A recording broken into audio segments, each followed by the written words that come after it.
And good afternoon. Welcome back to your extended news at noon. Tracey Morgan in with you. So I wanted to take a few minutes with a group that is based in North Carolina, and it's called Stolen Horse International NetPosse, Missing and Stolen Equine. And the reason why I wanted to talk to them is because of the recent news stories that we've been covering in our area.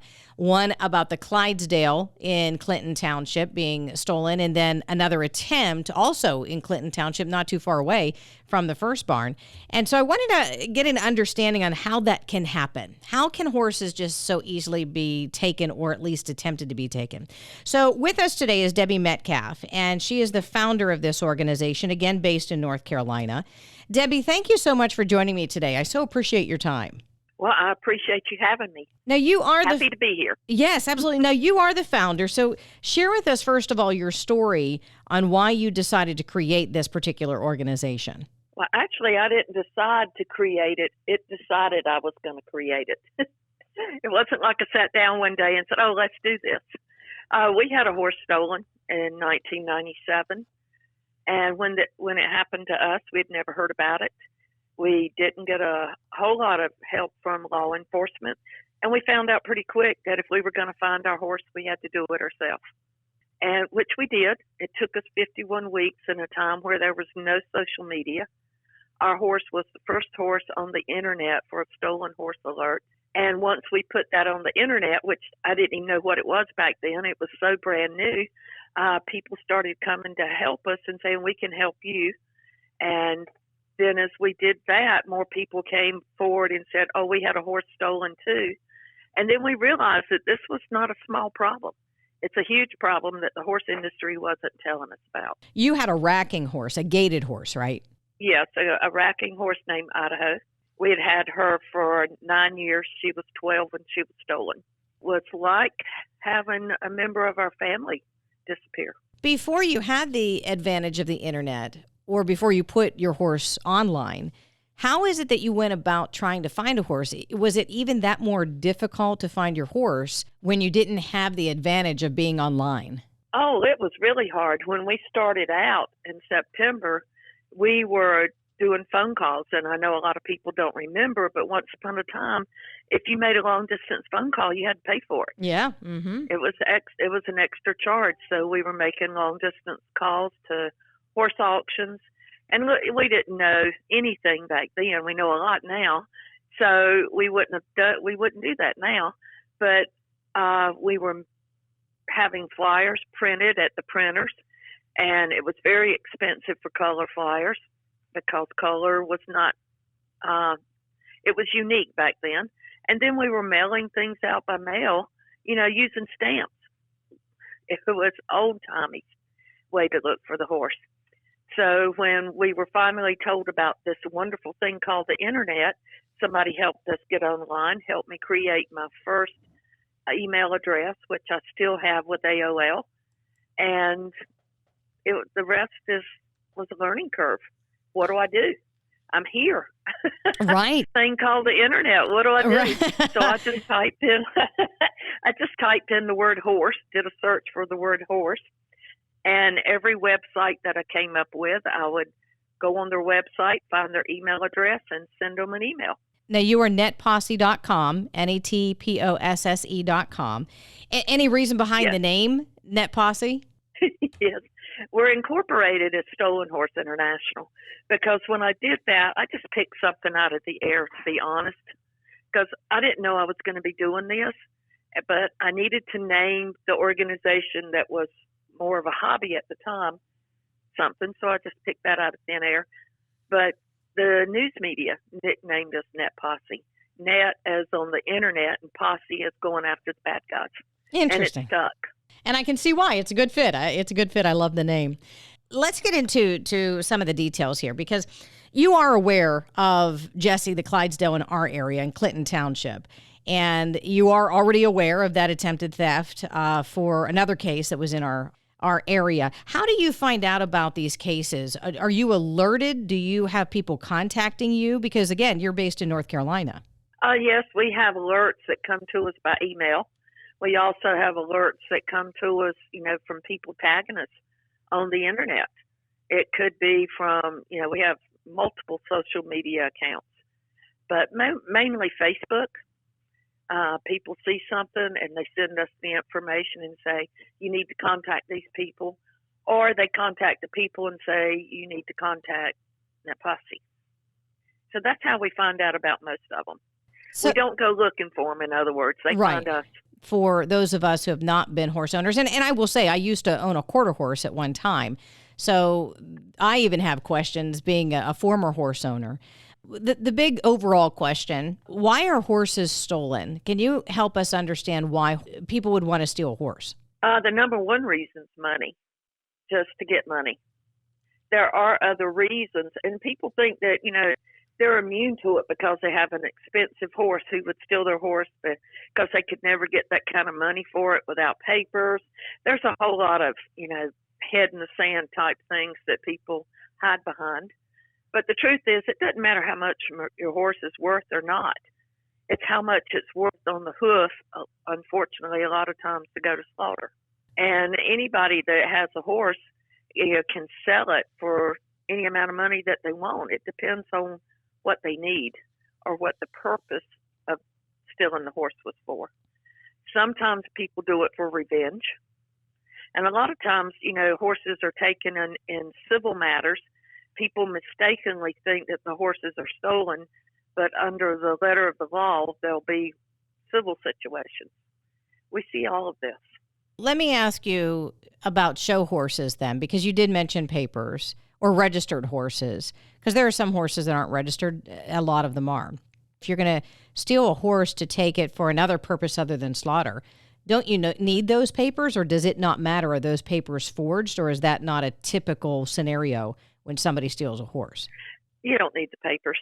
If the people are professional, they can match up. If papers are important, they can match up a set of papers. You can get them a dime a dozen in the horse auction world. But paperwork is not proof of ownership anyway. You don't need it to sell a horse. And that's something people think that, oh, they don't have my papers, they can't sell my horse. Yeah, they can, all day long. And paperwork, I know with two of the major registries, we have letters stating that registration papers are not proof of ownership. And we know of other registries that have the same policy. So the registration papers don't matter. Debbie, I was in a conversation last night when I was telling some folks that I was going to go ahead and go forward with this conversation with you. And the question was posed to me on how does somebody recognize a horse in front of them is stolen or is somebody else's. Now, I understand markings on horses, and so there are certain markings that are specific and unique to a particular horse. But somebody also raised the question, do they ever brand a horse? Somebody said, don't they brand them on the bottom of the lip? Does that happen often? How does somebody know? Are there identifiers to a particular horse aside from the markings? Well, one thing that we've been trying to do for almost 24 years, because we almost didn't get our horse back because she had no identification on her. So we've been preaching for almost 24 years to get some type of permanent ID on your horse. That could be a freeze brand, freeze mark, a lip tattoo, but we highly encourage the microchip first because it's the cheapest and the easiest to put into your horse. It goes with the horse, and it's your VIN number. And we even started the first program where we sold microchip kits directly to the owners. And, it's a fundraiser for Stolen Horse International so that people could do this, because at the time we started this back in 2001, a lot of vets did not microchip horses. And a lot of vets that did charge a huge amount of money to do it. So we've always preached, do something with your horse to get it identified. Markings are great, but you'd be surprised how many unique markings are not so unique when people are looking for your horse. Yeah, there are a lot of horses with socks and stars and a lot of them. Oh, yeah. I thought we had the most unique horse out there. Nobody would mistake our horse for another horse, but we were wrong. And over the years, I've seen horses, even with her unique markings, that look real similar to her. And I just didn't think that was possible. So if you've got a sorrel or a chestnut or a black horse or even a paint, Paints are some of the hardest, believe it or not, to identify just by the eye. People see things differently, so permanent ID is a must. When you can choose whichever one you want, but get something. When you talk about the microchip, is it done just like dogs, like in the back of the neck? Where would that microchip go on a horse? No, it is not done like that. Again, that is a mistake that a lot of professionals make by putting the microchip in wrong or in the wrong place. The microchip on a horse goes always on the left side of the neck, halfway between the withers and the pole into the nuchal ligament. That's where you're supposed to put it. And it's supposed to be injected straight in, all the way up to the hub of the needle. But sometimes people put them in like a dog, mistakenly, and just put it under the skin. So you hear a lot of rumors about microchips in horses. And when you hear it, they say, oh, my microchip popped out, or I can find my microchip. And if they can do that, or if that's happened, most likely that microchip was put in incorrectly. Again, we're talking with Debi Metcalfe. She is the founder of NetPosse online, Stolen Horse International, and they put information out about missing and stolen horses. And it's a fabulous effort that you have undertaken now for quite a few years. I know, Debi, that the question has been raised around here where people are talking about Jesse the Clydesdale. They're talking about the other attempt in our area. And the question comes around, how does somebody steal a horse? Wouldn't you have to have a truck and a trailer and feed? And I mean, there is a lot that goes into taking care of horses, period. So how in the world do you just go and steal somebody's horse? Well, the number one reason it's so easy to steal a horse is because there's so many people out there that think it couldn't happen to them if they know about it. And the rest of the world just doesn't know about it. So they assume if they see somebody with your horse, then you've given them permission to have it. But that's not true. The truth is, you've got Google Earth these days where people can look up your property. They can look at the surrounding roads. It's really easy to just drive up to an unsuspecting person, cut the fence, and take the horse out. If you don't know and you don't prepare, you're making yourself a target. And of course, it doesn't always happen to the other person. We've got over 6,000 cases that prove that. Not all horses are picked up in trailers. Oh, okay. Explain that.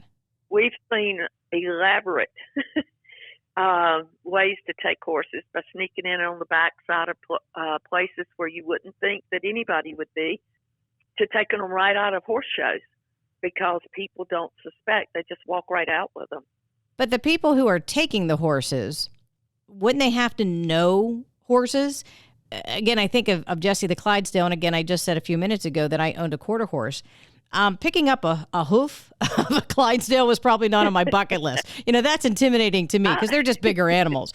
But the point is, you would need to know how to harness a horse and how to lead the horse. And you need to know horses, don't you? I would say most of our cases, yes. But we have seen a few cases that where a drunk was coming home on a Saturday night, needed a ride, goes in a barn, saddles up a horse, and rides out. And sometimes they don't saddle them right, as we've seen when the horses are found. That's just a whole mixture of things that can happen. But most of the time, I would say the person who's taking your horse has a lot of experience with horses. So I did see on one of your posts, I'm sorry, I'm not sure exactly which one, but I just remember that imagery where you had mentioned, or the post had mentioned, that the horse was found in a ditch not too far away from the farm. How does that happen? Is that what you just described, that somebody just thinks they're going to take a joyride and they just leave the horse? Well, it's the horse that, now we have had several found in ditches, but some were alive, some were deceased. Which one were you talking about? I'm not sure. I don't have the post in front of me. I think it was alive because you said, or the post had said that the horse had some difficulties, but it was returned to the farm. So I believe it was the one where it was found alive. Okay. I'm just wondering if you have a horse that's not stolen for slaughter, if you have a horse that people think I'm just going to take a joyride and open the gate, is that the end result sometimes, that you find horses that are injured and have a big struggle in getting back up? Sometimes the horses resist being taken and they get away. Sometimes they get hit by cars. Sometimes they hurt themselves running. There can be all kinds of things, but it's not just the end result of the person coming home on a Saturday night. Sometimes, there's very skilled people that are doing this, and they have to, in some cases, have to let them go because somebody comes by. We see everything. Yeah. We just see everything. I guess that's why I question, how does somebody just go about stealing a horse? Because if an individual doesn't know if that horse is quiet or if it's skittish or if that flight instinct just automatically appears in that horse. I mean, there's so many things that can happen with a horse, as you know. I remember riding in a charity ride in South Carolina, and we found out once we got to the beach and the ocean was there that the horse I was riding decided it didn't like water. So, it was a problem in the moment. I know exactly where you were. Yeah, it's like, really? By okay. that description. So it's like, all right, here we go. I've been there many times. Yeah. So, I mean, in those moments that if you don't really understand how a horse acts and reacts, you're going to have I guess that's why I just have to wrap my brain around that this is something new to me, but yet you say it's such a huge problem and has always been a huge problem. Well, what makes it easy, again, is the owners of the horses don't do anything proactive to keep it from happening. We have signs that you can put up, alarm watch signs, so that when the thief happens by your place, he sees that you have some kind of knowledge that horses are stolen, so they may think there's cameras around, that you're watching, so they'll go to some other place. Law enforcement says the sign is your first line of defense.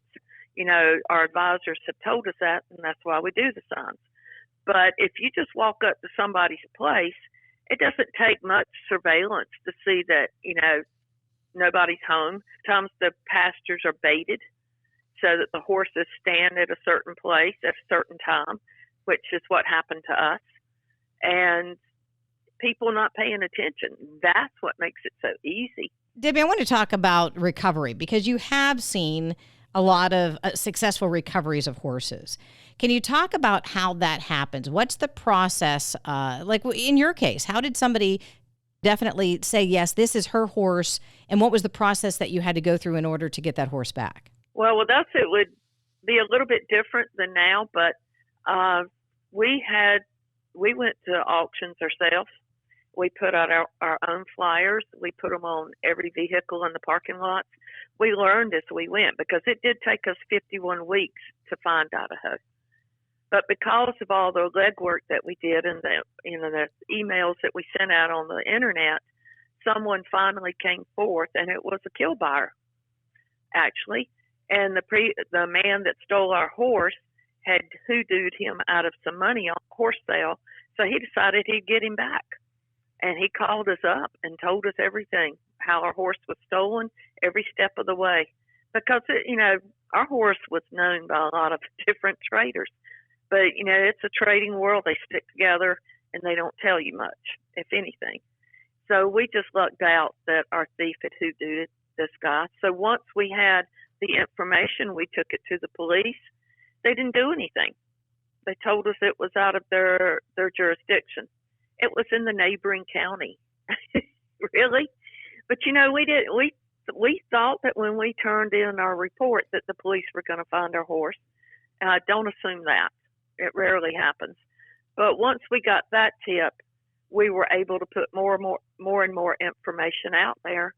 And then one day somebody saw a flyer of ours in a convenience store and called us and said that they had seen our horse all summer in horse shows, and she had a national racking horse reserve title. So we followed that lead.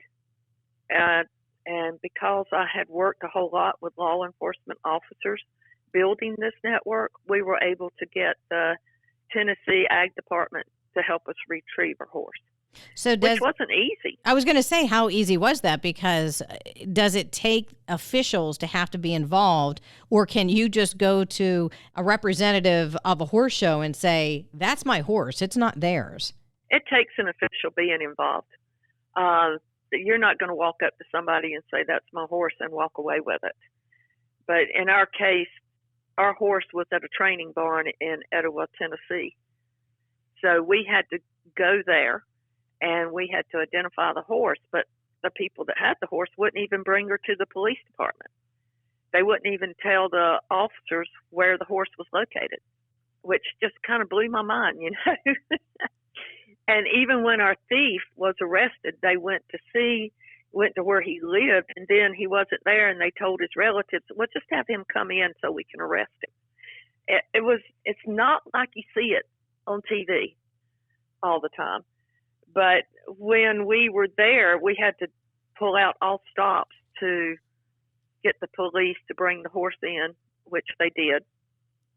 Well, no, they never did bring the horse in, but they did bring, the people that had her did bring in a whole bunch of other information because they were trying to keep her. They were, they didn't want to give her up.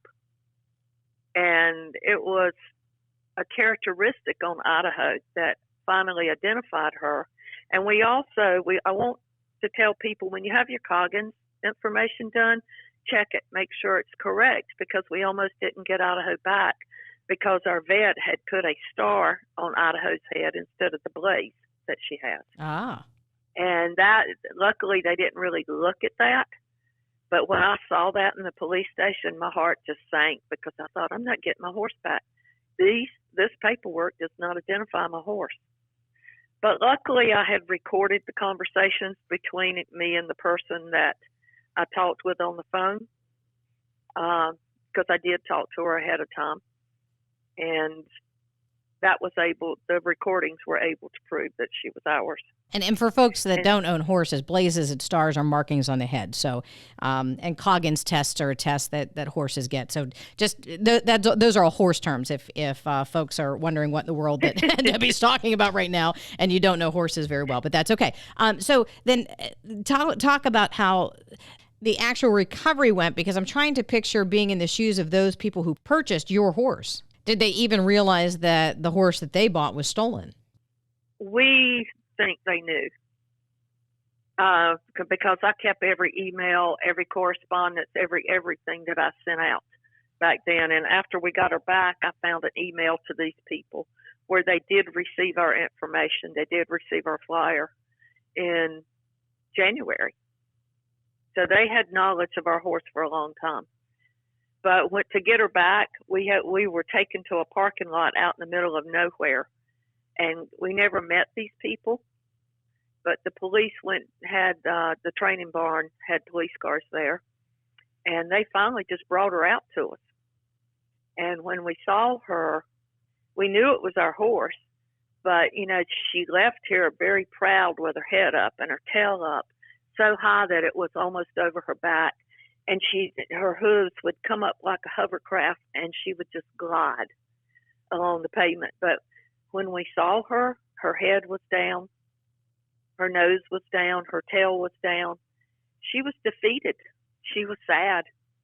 And I looked at her from across the road, and I looked at my husband, and I said, it's her, but where is Idaho? I said, whistle, Harold. And he had whistled the same whistle for 9 years for this horse. And he whistled. And when he whistled, that head popped up, that tail popped up. She came up like a hovercraft because she was being led out behind a bronco, a police bronco. And she started passing the bronco to get to Harold. Mm. If people think they don't remember, they're wrong. As soon as he whistled, she immediately responded to get to her owner. And they had luckily there was no traffic coming, and they got across the road, and she racked right on up to him, put her head on him, and I put my hands on her. And the first time I touched her, I realized that a promise that I'd made, which, I don't know, everybody has their own spirituality, I guess, but with me, I would make my deal with God every night, bring her back, and I promise I'll help people. Little did I know. Wow. We were standing in a parking lot of a little white country church in the middle of nowhere when we recovered our horse. So now you know why I do what I do. I'm still paying it forward to all the people that helped us back then and made that recovery possible. And we thought we were going to go back to being normal, But what I've learned doing this for 24 years, when this happens to you, you're never normal again. Never. Because there's so much taken from you when somebody takes your horse. Not just the animal that you love. It's a violation on you personally, on your safety, on the way you perceive the world. There's so much tied up into stealing of a horse. And the ones that have not found their horses, they never stop looking. I'm so glad you shared your story, and I'm so happy that you were able to recover your horse, and I'm so glad that you are out there helping other people with your efforts with NetPosse and Stolen Horse International. How do you feel then whenever you see other recoveries that have been successful? Well, let me preface that. When people come to us, I don't, and their horses are gone, I've trained myself not to feel anything at that point, because I can't work if I go back and revisit those feelings myself. So I go into work mode. Let's help them do all the things, use our tools that we can use to help search for the horse.